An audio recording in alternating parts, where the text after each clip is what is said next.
যারা এই মুক্তিযুদ্ধে অংশগ্রহণ করেছেন তারা জাতির সর্বশ্রেষ্ঠ সন্তান, জাতির শ্রেষ্ঠ সন্তান আছেন।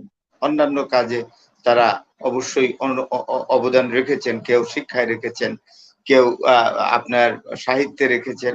যারা মুক্তিযুদ্ধ করলো, যারা দেশের জন্য প্রাণ দিল এবং তাদের পরিবার এবং যারা বেঁচে আসলো তারা তো নিগৃহীত জীবনযাপন করছে।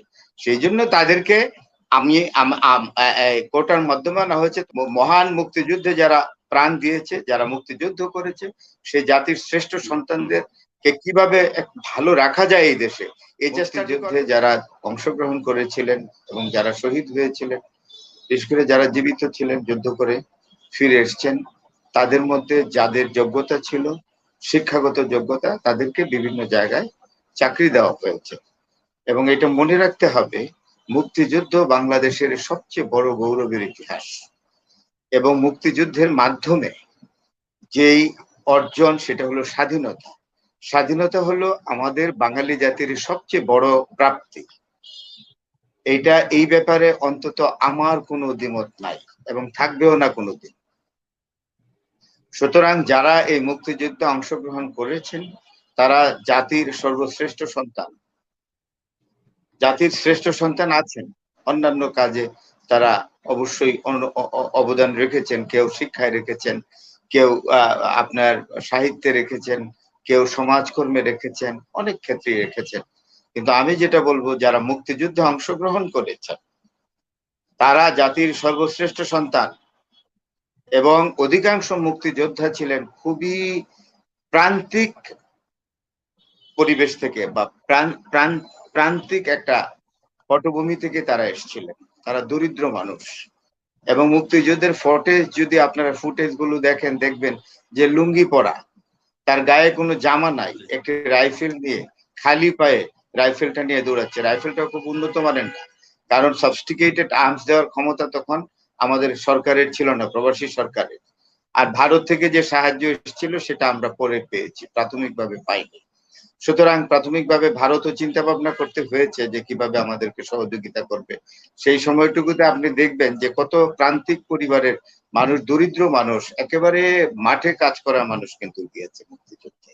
এবং আরেকটি কথা এই বলবো যে মুক্তিযুদ্ধে পরপরই, যেটা প্রফেসর ডক্টর মতিউর রহমান বলে গেলেন, পরপরই যে সব মুক্তিযোদ্ধারা সুযোগ পেয়েছেন তাও কিন্তু না। তখন কিন্তু কে মুক্তিযোদ্ধা নয়, লিস্টটা করতে করতে অনেক সময় গিয়েছিল। সেটা একটা ফারাক ছিল। আমি বলতে পারি যে একটা স্বাধীন দেশে হঠাৎ করে এইগুলো সব আপনার অ্যাকাউন্টে নিয়ে আসা, হিসাবের মধ্যে আনা, হ্যাঁ, এটা সম্ভব ছিল না। তো আরেকটি জিনিস বলি, যাই হোক, তারপরে আপনি দেখবেন যে 1975 সালে বঙ্গবন্ধুকে যখন হত্যা করা হয়, তখন এরপরে অনেক দিন মুক্তিযোদ্ধারা অত্যন্ত অত্যন্ত নিগৃহীত জীবনযাপন করেছে। এটা আমি নিজে দেখেছি। এবং সবচেয়ে বড় কথা হলো, আমি মুক্তিযুদ্ধ নিজে দেখেছি। আমি মুক্তিযুদ্ধের একজন দর্শক। আমি কিশোর হলেও ভালো বুঝি। আমি পরিষ্কারই বলে, আমি দ্বিতীয় শ্রেণী থেকে তৃতীয় শ্রেণী ওঠার সময় ছিল আমার। হ্যাঁ, এবং আমি তখন যুদ্ধ লেগে গেল, অনেক কিছু আমি ভালো বুঝি তখন। সেই জায়গা থেকে 75 সালে তো আমি ভালোই বুঝি। এবং জাতির মহান স্থপতি, জাতির পিতা বঙ্গবন্ধুকে আমি 2বার দেখেছি নিজে। সুতরাং আমি এই কথাটি বলবো যে 75 সালে যখন ওনাকে সপরিবারে হত্যা করা হলো, তখন মুক্তিযুদ্ধের বিরুদ্ধে একটি মারাত্মক একটা তৈরি হয়। এটা বিশেষ করে আমলা শ্রেণী এবং সেনাবাহিনীতে তৈরি হয়। এবং সেই সময় যারা মুক্তিযোদ্ধা ছিলেন তাদের কিন্তু খুব করুণ অবস্থা ছিল, এটা স্বীকার করতেই হবে। তার কারণ হলো আমি এটা পরিষ্কারভাবে বলি, রিপাট্রিয়েটেড অফিসার্স এবং মিলিটারি অফিসার, সিভিল অফিসার বা সিভিল সার্ভেন্টরা এসেছিলেন পাকিস্তান থেকে, এবং তারা অধিকাংশই বাংলাদেশের বিরুদ্ধে ছিল। এবং সেখানে এসে দেখা গেল বঙ্গবন্ধুকে হত্যা করার পরে যে প্রশাসন যন্ত্র বাংলাদেশ দখল করলো, তারা ওই রিপাট্রিয়েটেড, অর্থাৎ যারা আসলো, পুনর্বাসিত হলো পাকিস্তান থেকে ফেরত এসে, তারা সরকারের পদস্থ জায়গায় পদায়িত হলেন। এবং ফরেন সার্ভিসেও দেখা গেল যে প্রো মুক্তিযোদ্ধা বা মুক্তিযুদ্ধের প্রো অফিসারদেরকে সরিয়ে দেওয়া হলো। আমি একটা উদাহরণ দিই। ফখরুদ্দিন আহমেদ ফরেন সেক্রেটারি ছিলেন, তার ছোট ভাই, আপনারা জেনে থাকবেন, প্রফেসর ডক্টর সালাউদ্দিন আহমেদ, বিখ্যাত ঐতিহাসিক, ওনার বড় ভাই ফখরুদ্দিন আহমেদকে সরিয়ে দিয়ে তোবারক আলীকে করা হলো। তোবারক আলী পাকিস্তান ফেরত, শুধু তাই নয়, এবং জাতিসংঘে গিয়ে বাংলাদেশের স্বাধীনতার বিরুদ্ধে স্টেটমেন্ট দিয়েছে এই তোবারক আলী। হি ওয়াজ দ্য ফরেন সেক্রেটারি, এবং উনি পররাষ্ট্র সচিব হয়েই যেই প্রথম কাজটি করলেন, মুক্তিযুদ্ধে যারা অবদান রেখেছে সেটা যেসব ডিপ্লোম্যাটরা ফরেন সার্ভিসে ছিলেন তাদেরকে সমানে চাকরি থেকে বিদায় করলেন। এর মধ্যে একজন অন্যতম ব্যক্তি কিছুদিন আগে ইন্তেকাল করেছেন। হ্যাঁ, আমি আমি আমি আমার সাথে ওনার সম্পর্ক 16 থেকে 17 বছরে। উনি অ্যাম্বাসেডর ওয়ালিউর রহমান। পরে 96 উনি special envoy to prime minister ছিলেন। He was a very skill diplomat. ওনাকে চাকরি থেকে সরিয়ে দেওয়া হলো। One fine morning he got the letter from Tabarak Hussain, your service does not need to the republic. That was the picture. তো এই জিনিসগুলোতে একটা খামতি ঘটেছে, এবং স্বাধীনতা বিরোধী শক্তিগুলো যারা বিশেষ করে repatriated troops, military officer, civil servants, তারা এসে একটা এমন পরিস্থিতি তৈরি করলো প্রশাসন যন্ত্র, এটা মিলিটারি তো এবং সিভিল অ্যাডমিনিস্ট্রেশনও, যেখানে মুক্তিযোদ্ধারা খুব স্কেলিটনিক হয়ে গেল এবং তারা সাংঘাতিক। ভাতা তো পরের ব্যাপারে, কোন মুক্তিযোদ্ধা তো না খেয়ে মারা গেছে, যারা প্রান্তিক পরিবেশ থেকে এসেছিল, প্রান্তিক ফ্যামিলি থেকে এসছে যারা, তারা তো কোনো ভাতা পায় নাই। যারা মুক্তিযুদ্ধে এসছে, দেশ পরিবর্তন হয়েছে এবং তারা কোনো কর্মসংস্থানও পায়নি এবং বয়স হয়ে গেছে, কাজও করতে পারেনি। আপনাকে আমি একটা উদাহরণস্বরূপ বলি যে আমার বাড়ির কেয়ারটেকার, আমরা তাকে করিম ভাই ডাক্তার,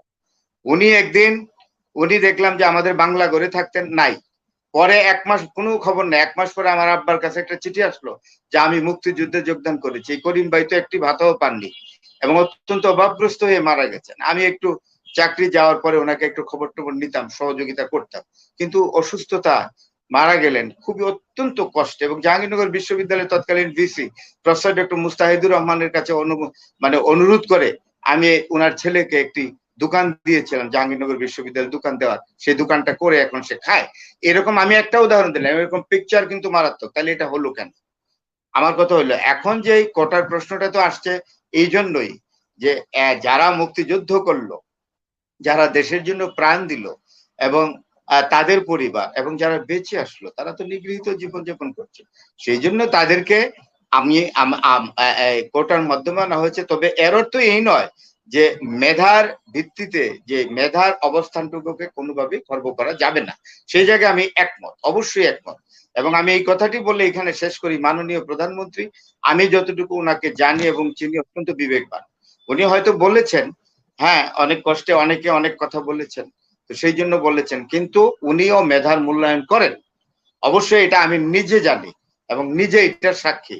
আমি যেটা মনে করি যে মেধার জায়গাটিকে উনি অক্ষুণ্ণ রেখে মহান মুক্তিযুদ্ধে যারা প্রাণ দিয়েছে, যারা মুক্তিযুদ্ধ করেছে, সেই জাতির শ্রেষ্ঠ সন্তানদেরকে কিভাবে ভালো রাখা যায় এই দেশে, এই চেষ্টাটি করবেন। তবে মেধার জায়গাটিও উনি অ্যাড্রেস করবেন, এই ব্যাপারে আমার কোন রকম বিন্দুমাত্র কোনো সন্দেহ নেই।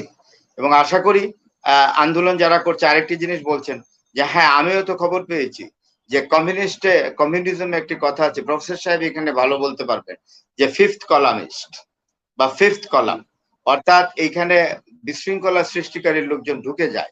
প্রথম দিকে আপনি দেখবেন কোটা বিরোধী আন্দোলন, যে কোটা বিরোধী আন্দোলনে যারা অংশগ্রহণ করেছিল, and the movement was directed in a very peaceful way.